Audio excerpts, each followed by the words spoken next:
Let's talk supply chain. Hello, everyone, and welcome back to Let's Talk Supply Chain. Last week on episode 1 of our brand new WiseTech Global mini series, we weighed in on one of the biggest industry discussions at the moment, visibility. I was joined by Jean Gander of WiseTech and Amna Shah of AHD Consulting, one of WiseTech's service partners, to reflect on some big industry questions. What exactly does visibility mean, and why is it so important? What impacts are we seeing on the industry after several years of heavy investment? What are the barriers to achieving true end-to-end visibility? And what exactly is WiseTech doing to tackle those barriers? It was a really insightful episode and a topic that we all need to get involved in. So I hope you all enjoyed it. And now in today's episode, which is episode 2, we're turning our attention to an equally complex area, and that's compliance. Cybercrime, supply chain disruption, climate change, socioeconomic turmoil, every day seems to bring yet another challenge for compliance, leaving many organizations fighting to keep up. But if you're considering letting one or two compliance issues slip down the priority list, think again, because today we're going to be revealing the true cost of non-compliance, and the data might just surprise you. So welcome to the show, Craig and Laurie. Last week was a fantastic show. We really took a deep dive into visibility from an industry perspective, as well as from WiseTech and its customers' perspective. And it was really nice to get a full 360 take on the topic. So I'm really looking forward to doing it all again today with compliance.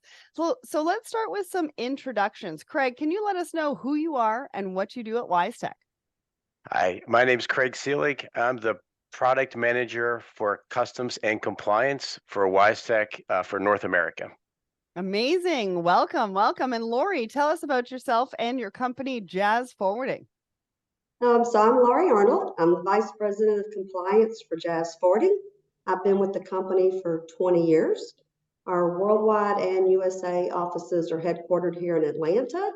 We're a privately owned company, and we handle multiple verticals from pharma to government logistics, automotive, and aerospace. All right, so let's talk about the ever-changing compliance landscape, because it seems that just when you think you have something nailed down, it's all changing. So talk us through the last few years and some of the biggest changes that we've seen impact the industry. Craig, I'm going to start with you. Yeah, things are always changing.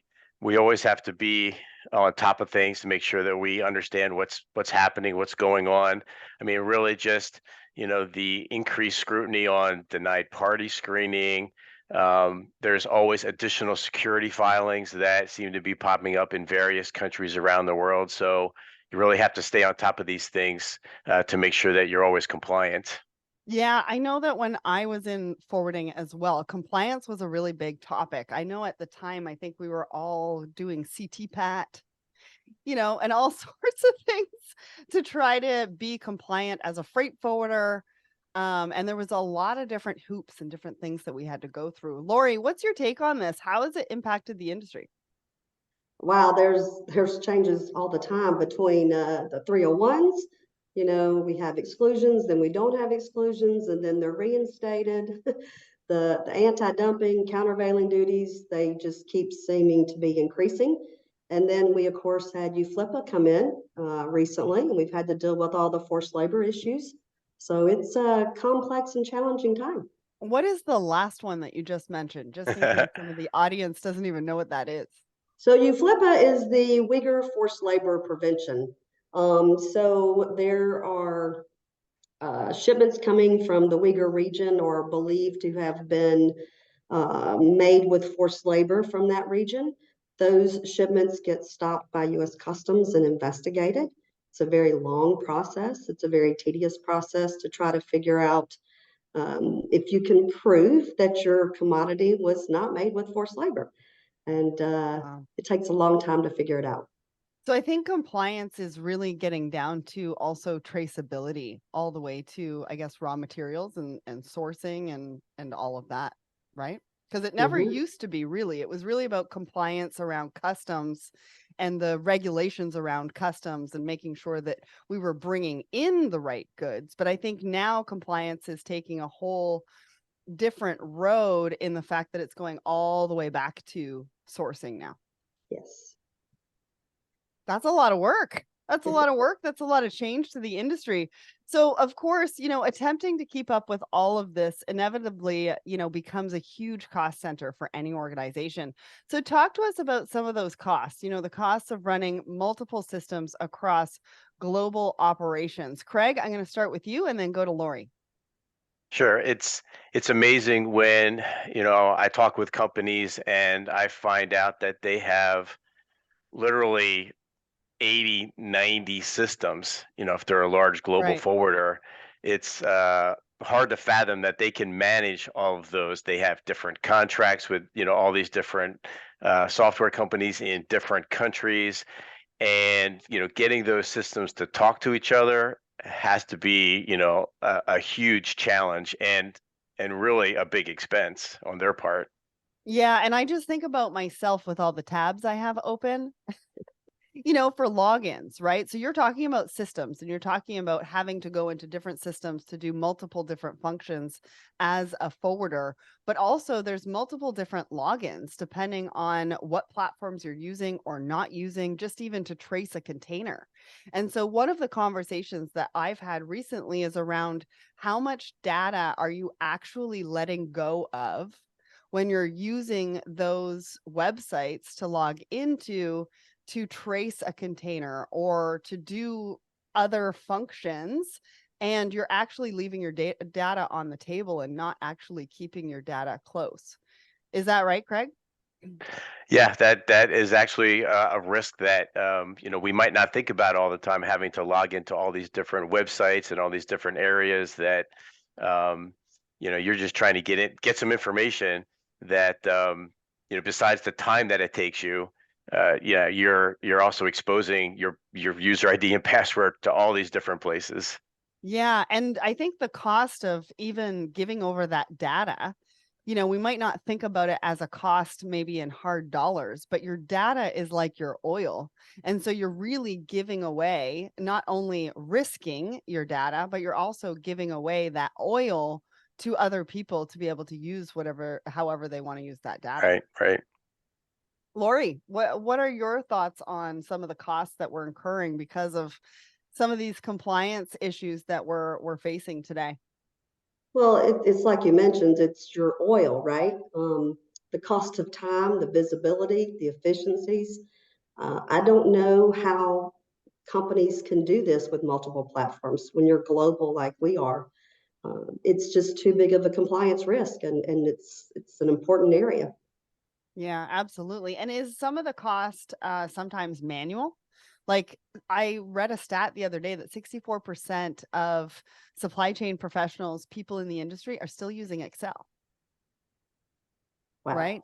And so, like, what is the cost of that as well? So, you've got these multiple systems, you got these multiple logins, and then you're also using Excel to track some of the data or maybe move data from one platform to another, right? You're downloading and uploading, just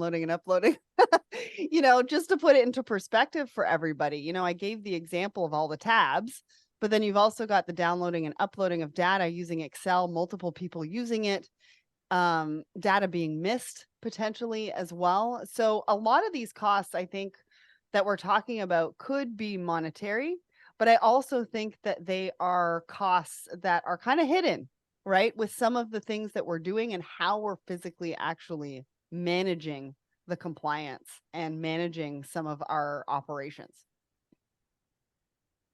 Laurie? Yeah, compliance is not an area that you want to try to cut those costs, right? It's like you mentioned, if you're using spreadsheets, data could get missing, it could be dropped, right? And you might be missing something that you need to know.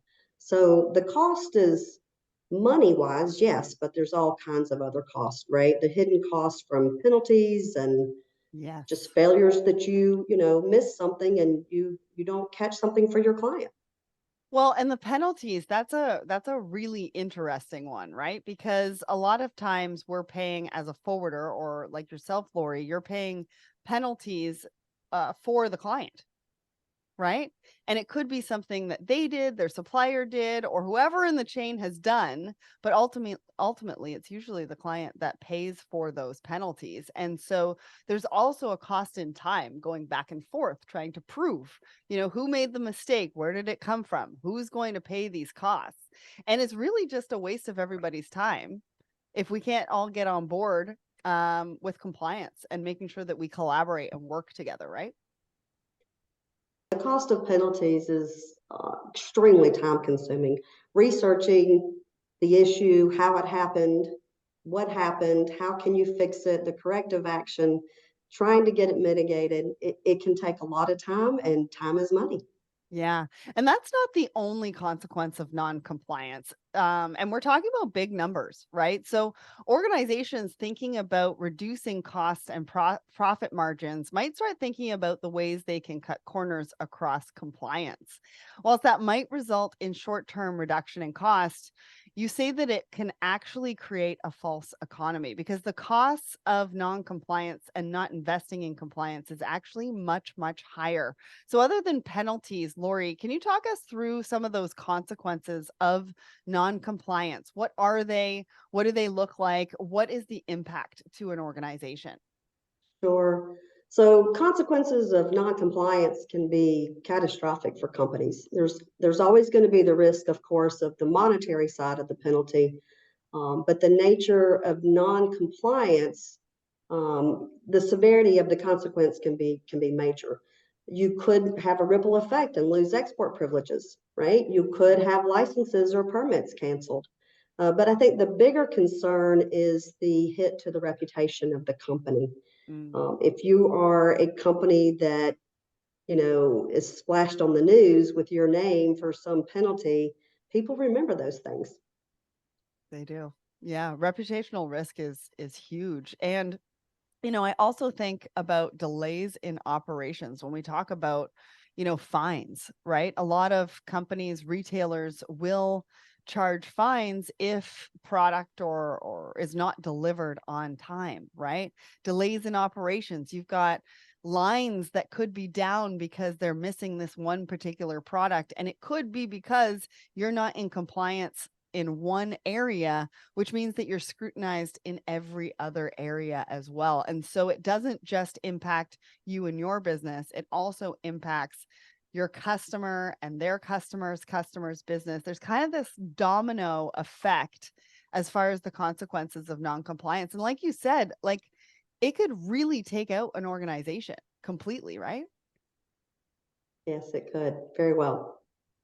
All right. So technology can really start to help tackle some of these risks. So talk to us about the power of a single integrated technology and how that can bring competitive advantage for organizations, as well as help them effectively navigate this complex regulatory landscape. Craig, over to you on this one. Give us everything you know about technology and how it can help us with this compliance issue. Well, I think the key is that, there's one source of truth. You have one set of data, and, it starts overseas with your export file. That's the same data that is going to eventually be your import file, in the US or wherever the goods are being imported. Right. And why does somebody have to rekey that? There's such a risk of making mistakes, missing something. There's the delay. If that can be just one set of data that somebody overseas is looking at as their export, somebody on the other side of the pond is looking at as their import, but it's the same set of data, that makes a big difference in the ability to get that data accurate and compliant. Yeah, absolutely. I remember working in the operations department at a freight forwarder, and just one mistake, right? If it's a consolidated container, the amount of paperwork that I would have to print to send to customs, but one mistake and I would have to reprint everything. And so it's not even just that, it's also waste.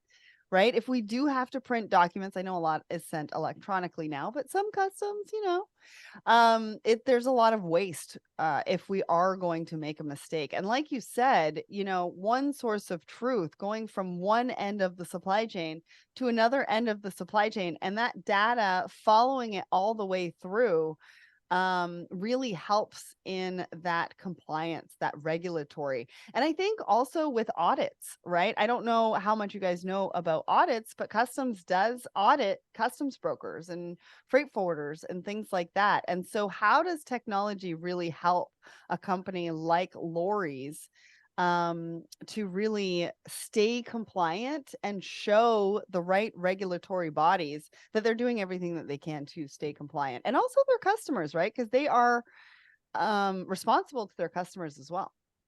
Sure. As far as the audits go, the ability to have all of the information for the one file at your fingertips, is important. So you'd have all the documents, for that shipment, both, what was exported and imported, all in one file, all in one place, easy access to power of attorney, electronically, digitally imaged onto that organization's profile, all that information right in one spot, so you don't have to reach out to multiple systems to try to put it together, massage it, to present it to customs, during an audit or something like that.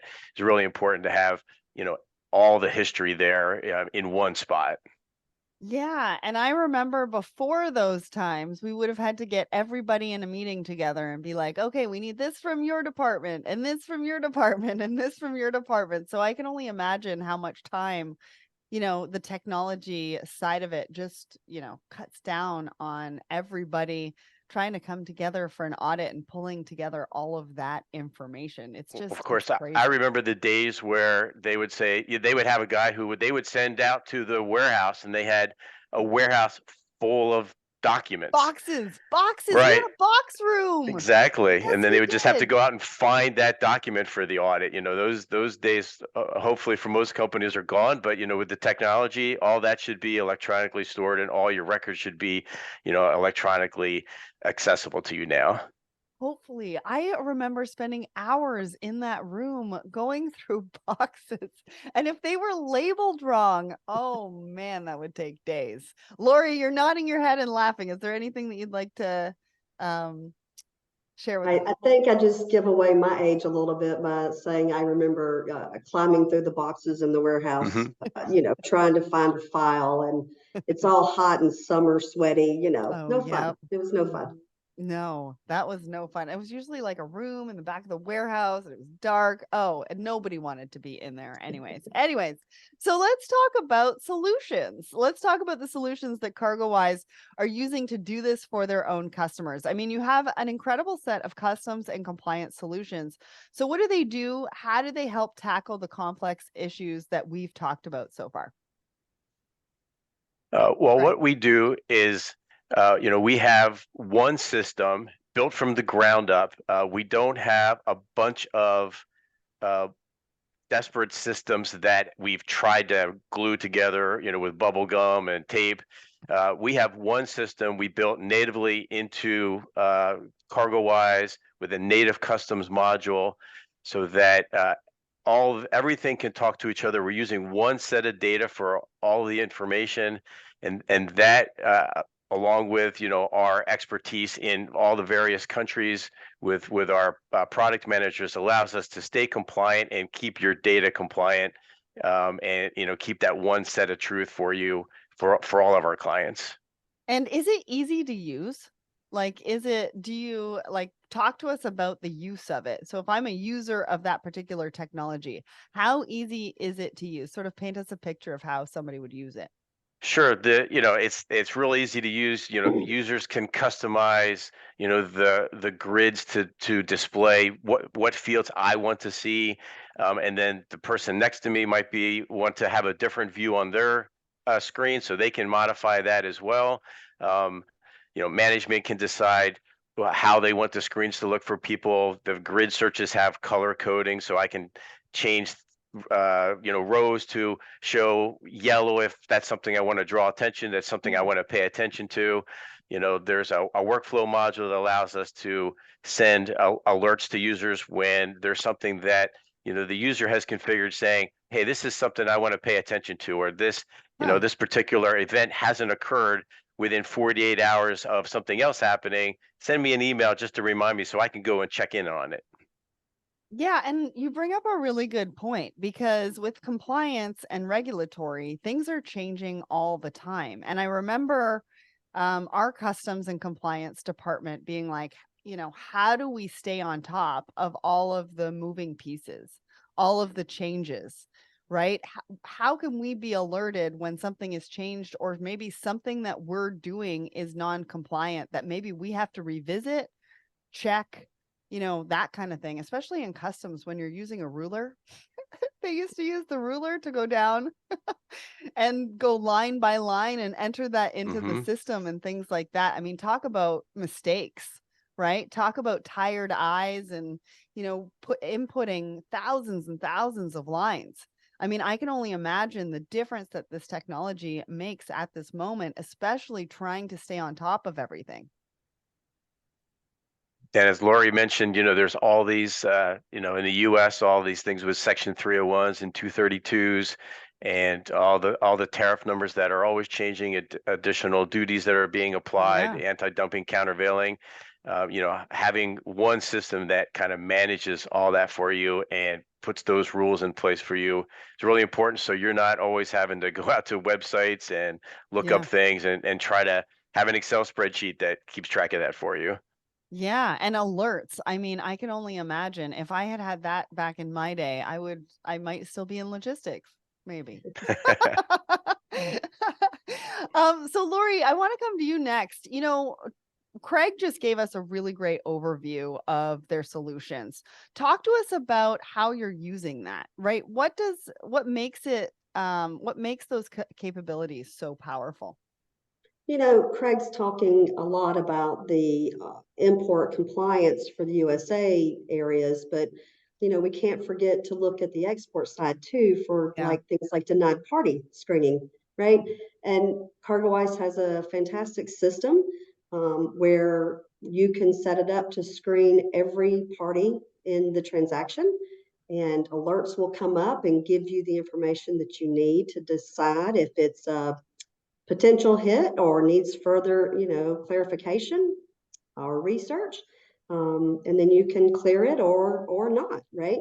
Um, the denied party screening is an important factor because it helps not only us, but it also helps our clients.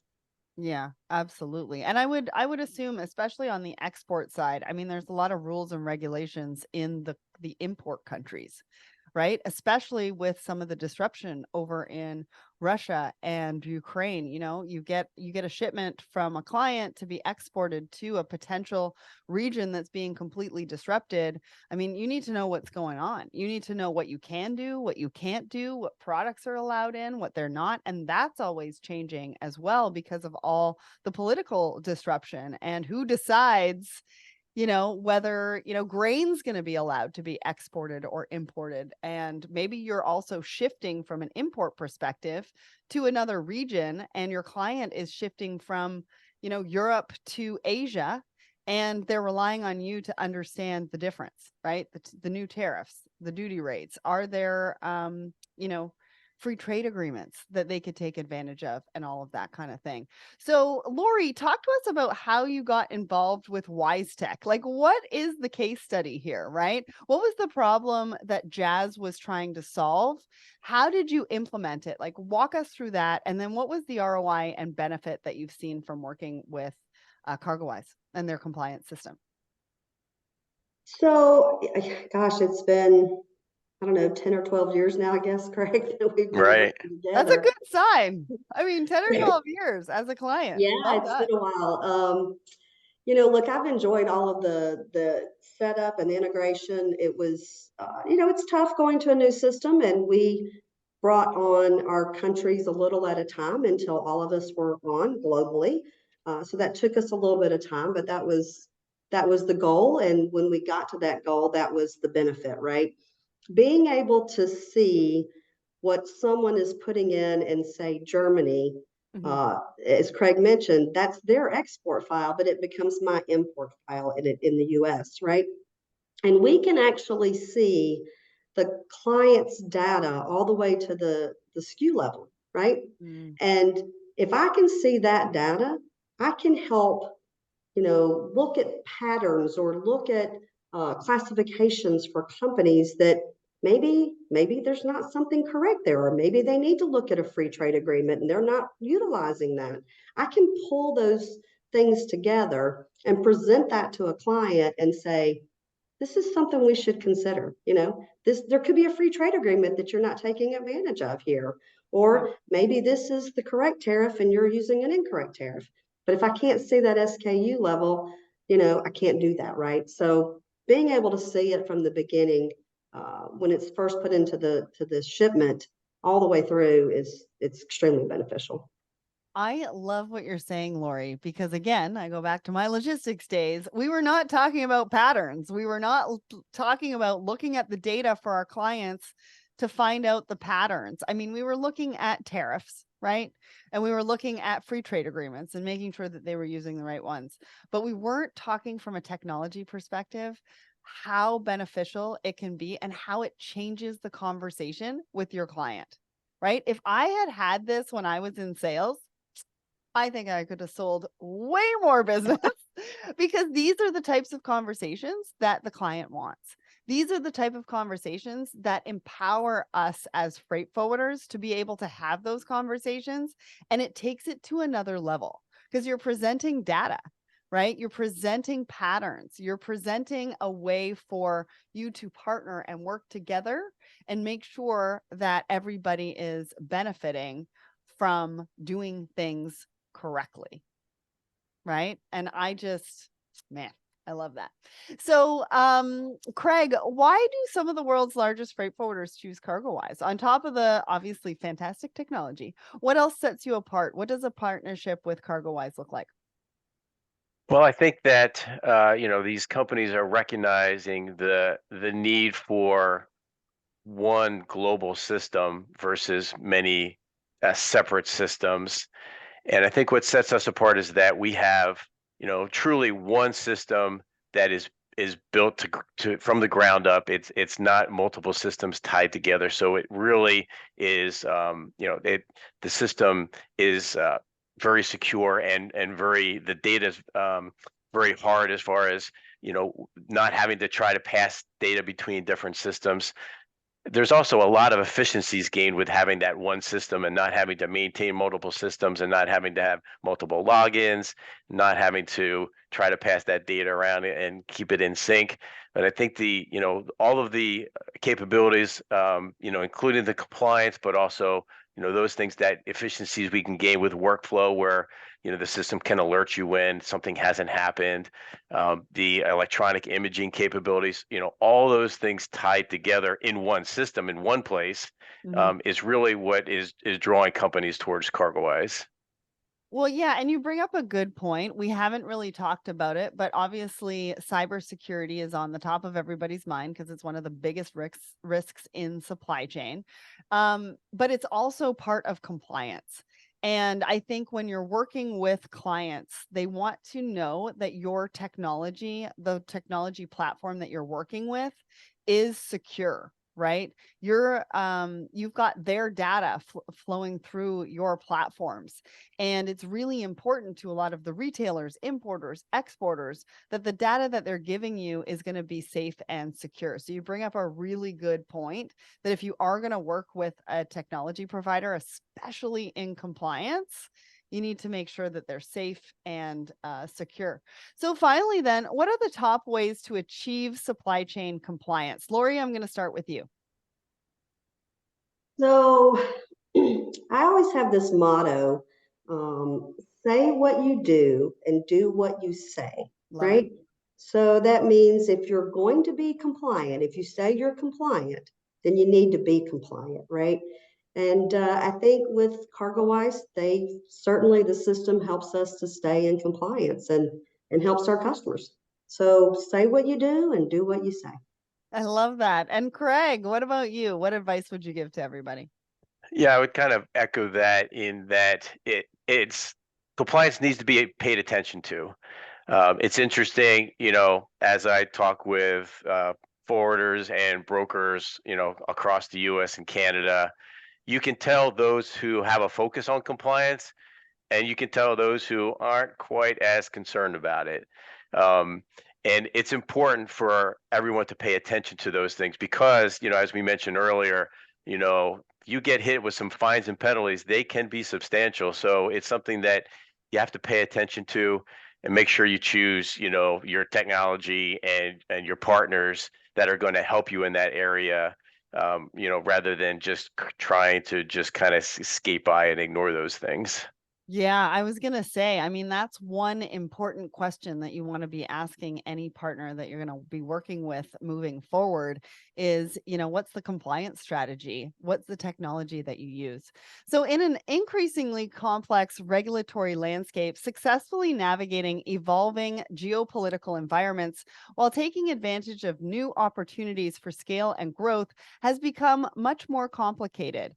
Leveraging technology is key to ensuring everything from efficiency and security to due diligence and collaboration. And CargoWise is the first software platform of its kind, able to provide logistics providers with a globally unified platform for managing customs and compliance across the multitude of geographies they operate in. If you want to find out more, you can check them out at wisetechglobal.com or cargowise.com. And so a massive thanks to Craig and Laurie for joining me today and to the team at WiseTech Global for making this episode happen. And now make sure you tune in next time for episode 3 of this new WiseTech Global mini series, because we're going to be jumping off from compliance and diving deeper into the topic of risk. As more and more organizations tackle digital transformation projects alongside the innumerable other considerations they face on a daily basis, all set against the backdrop of a disruptive market and economy, risk just continues to grow. We'll be talking about why we all need to change the way we view risk in logistics and the approach that's going to change the game. This is going to be a real eye-opener, so make sure you don't miss it. Craig and Laurie, thank you so much for joining me today and for sharing all your insights on compliance. Thank you for having me. All right. Thank you.